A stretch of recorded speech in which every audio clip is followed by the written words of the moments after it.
বাংলাদেশের শীর্ষ আলিমদেরকে নিয়ে যে ব্যঙ্গ কার্টুন ছাপা হয়েছে পত্রিকাতে, অন্য সাধারণ মানুষের মতো আমারও মনোজগতে প্রচন্ড রকমের আঘাত পেয়েছি, কষ্ট পেয়েছি।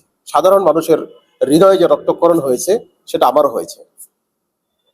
কিন্তু বিষয়টি হলো, যে কার্টুনটা ছাপা হয়েছে চেয়ার নিয়ে তাদের যে একটা লড়াইয়ের যে ব্যাপার, আমি মনে করি ব্যঙ্গ যেটা করা হয়েছে, কার্টুন যেটা ছাপা হয়েছে সেটা নিন্দনীয়। কিন্তু মত প্রকাশের যে স্বাধীনতা, সেটা যেন সবার ক্ষেত্রে যেন সমান থাকে। আপনারা এখন বাংলাদেশে যারা টপ লিডাররা আছে, তাদের ব্যঙ্গ, তাদের কর্মকাণ্ড নিয়ে ব্যঙ্গাত্মক এরকম আপনারা কার্টুন রাখবেন, আমরা সেটা প্রত্যাশা করি, দেখবো, এনজয় করব।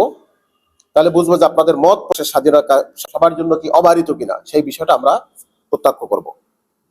দ্বিতীয় হলো, আলেম সমাজ এই বিষয়টা নিয়ে যেই পরিমাণ ঝড় তুলেছেন, আমি মনে করি আপনাদের আত্মসমালোচনার প্রয়োজন। আপনারা সাধারণ মানুষদেরকে, সারা বাংলাদেশের সকল মানুষদেরকে একটা রাজনৈতিক জোট, ইসলামিক একটা জোট এরকম তৈরি করে একবার নির্বাচনের আগ মুহূর্ত পর্যন্ত আপনারা ধরে রেখেছেন, ভালো। কিন্তু কেন আপনাদের এই ইসলামিক যে জোট, এটা ভেঙে গেল কেন, সেটা আপনাদেরকে অবশ্যই প্রকাশ করতে হবে। মানুষের এই বিষয়টা জানার খুবই প্রয়োজন। আল্লাহ রাব্বুল আলামিন পবিত্র কোরআনে বলেছেন, ওয়াতাসিমু বিহাবলিল্লাহি জামিআ ওয়ালা তাফাররাকু। তোমরা আল্লাহর হুকুম পালন করার ক্ষেত্রে, আল্লাহর রজ্জুকে ধারণ করার ক্ষেত্রে তোমরা একতাবদ্ধ হও, পরস্পর বিচ্ছিন্ন হয়েও না। আপনারা একতাবদ্ধ হয়ে, আপনারা সবাই সংগঠিত হয়ে আবার বিচ্ছিন্ন হলেন কেন? এই বিষয়টা সাধারণ জনগণকে, বাংলাদেশের আপামর জনগণকে ক্লিয়ারলি বলতে হবে। নাইলে পর আমরা ধরে নিব যে এই পত্রিকায় যে ব্যঙ্গ কার্টুনটা ছাপা হয়েছে একটা চেয়ার নিয়ে যে আপনাদের যে দ্বন্দ্ব, আমরা ধরে নেব এটাই ঠিক।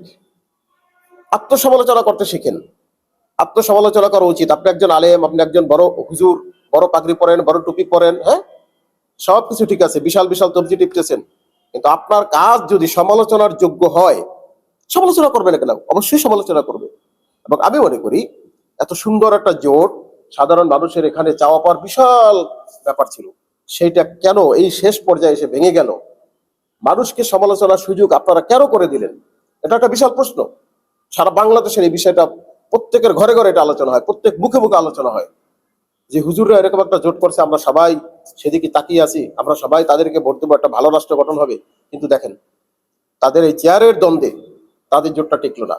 এছাড়া আর কি, আর কিছু না, শুধু চেয়ারের দ্বন্দ্ব, আর কিচ্ছু না। আমাকে প্রধানমন্ত্রী দিতে হবে, আমাকে রাষ্ট্রপতি বানাতে হবে, আমাকে স্বরাষ্ট্রমন্ত্রী বানাতে হবে, এটাই চালাও, আর কোনো চাওয়া নাই। যদি এখানে আল্লাহর হুকুমত, খেলাফত প্রতিষ্ঠার বিষয় যদি থাকতো বা যদি থাকে, তাহলে তো সবাই স্যাক্রিফাইস করবে, সবাই ত্যাগ করবে, কোরবানি দিবে। এখানে তো কোরবানি কিছু দেখছি না, বরং এখানে দেখছি তাগুতের সাথে, যারা দেশের ভালো চায় না, এদের সাথে একটা আতাতের একটা প্রয়াস আমরা দেখছি। ভাববেন না আপনারা বড় হুজুর বলে, আপনারা বড় মৌলবী বলে আপনাদের কেউ সমালোচনা করবে না, এটা নিশ্চয়ই ভাববেন না। আবারও বলছি, কাজটা হয়তো সমালোচনার যোগ্য হতে পারে, এরকম কার্টুন আঁকা, কিন্তু আপনারা সেটা নিজেদের কর্মকাণ্ড দিয়ে প্রমাণ করছেন যে আপনাদের এই কর্মকাণ্ডগুলোকে এভাবে সমালোচনা করা যায়, করা উচিত।